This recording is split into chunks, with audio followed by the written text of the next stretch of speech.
উদ্বোধনী সঙ্গীত পরিবেশন করবেন উমাশঙ্কর দে, অঙ্কিতা দে, রীনা দে মহোদয়া।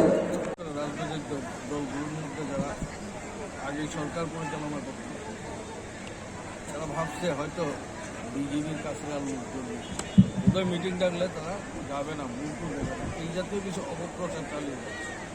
কিন্তু 3 বছর পূর্তি উপলক্ষে এই পর্যন্ত আমরা যে পরিসংখ্যান নিয়েছি, পরিসংখ্যানে আমরা বুঝতে পেরেছি যে বর্তমান যে সরকারটা মানুষের কাছে কত কি, তারপরেও আমরা সরকারের প্রতি আস্থা আছে, দলটার প্রতি আস্থা আছে প্রমাণ করার জন্য। এবং বর্ষপূর্তি উপলক্ষে 3 বছর পূর্তি উপলক্ষে মানুষ যে এখনও আমাদের পাশে আছে, মানুষ এখনও বিজেপিকে ছেড়ে যায়নি, এটা প্রমাণ করিয়ে দেবে আজকের এই জনসভা।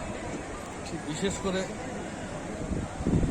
বিপ্লব দেব এমন একজন ব্যক্তিত্ব, সিদ্ধান্ত নেওয়ার পরে 1 ইঞ্চি এদিক সেদিক এবং খুব যে যাই কিছু বলুক না বলুক মুখের মধ্যে একটা মৃদু হাসি উল্লাস এবং চেহারার দিকে তাকালে এবং বক্তব্যগুলো শুনলে মনে হয় যেন দৃঢ়চেতা মানুষ।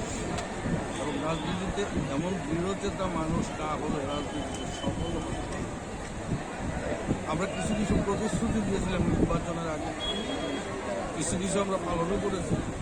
বাদবাকি যা আমরা প্রতিশ্রুতি দিয়েছিলাম প্রত্যেকটা প্রতিশ্রুতি আমরা অক্ষরে পালন করব, আশাটা আমরা রাখছি। যেমন কর্মসংস্থানের ব্যাপারে আমরা যতটুকু জানি নতুন একটা প্রক্রিয়ার মধ্য দিয়ে, অত্যাধুনিক প্রক্রিয়ার মধ্য দিয়ে মাছ চাষ শুরু হচ্ছে এবং এই মাছ চাষ সারা রাজ্যে ছড়িয়ে যাচ্ছে। এবং আমি পরিষ্কার বলে দিচ্ছি, আগামী 2 বছরের মধ্যে ত্রিপুরা সরকার মৎস্য চাষে স্বয়ংসম্পূর্ণ হবে এবং প্রতি বছর 400 কোটি টাকা চলে যেত মাছ ধর বাংলাদেশে, অন্ধ্রপ্রদেশে এবং অন্যান্য জায়গায়। 3 বছরের মধ্যে ত্রিপুরা রাজ্যে আর মাছ আসবে না এমন একটা অবস্থা দাঁড়িয়ে যাবে। মৎস্য উৎপাদন শুরু হয়ে গেছে।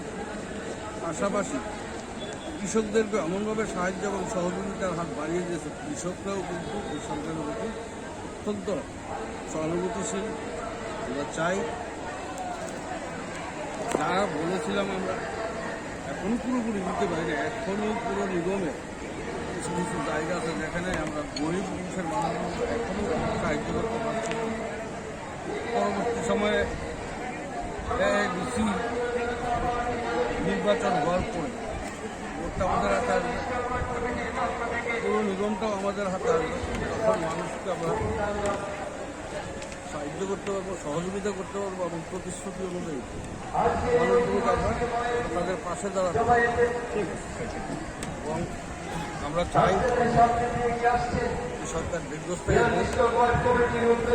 এবং মানুষের যে আবেগ যেভাবে এসে উপস্থিত হয়েছে এর দ্বারাই প্রমাণ করে দিল অপপ্রচার চালিয়ে যাচ্ছে, ভুল প্রচার করে যাচ্ছে।